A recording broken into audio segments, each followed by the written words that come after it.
Missing one or more teeth does not automatically mean that dental implants are right for you.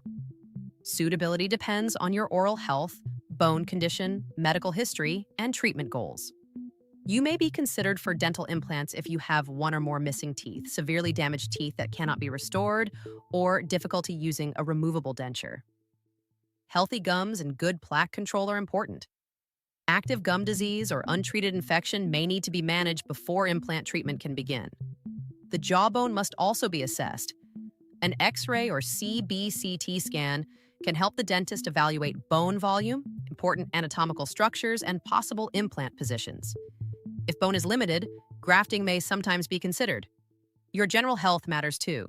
Conditions such as diabetes, certain medications, and previous medical treatments must be reviewed individually. A medical condition does not always rule out implants, but it may change the planning. Smoking can increase the risk of healing and long-term complications.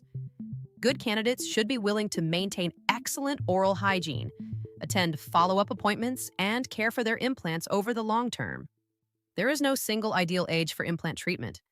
Bone development, oral health, medical history, and the ability to maintain the result are more important than age alone. Treatment may need to be delayed if there is active infection, uncontrolled gum disease, an unmanaged medical condition, or insufficient information to plan safely. The only reliable way to know whether you are a candidate is through proper diagnosis. At Renova Clinic, an initial online assessment can begin with your dental photos and panoramic X-ray. Your final treatment plan is confirmed only after clinical examination and the required imaging.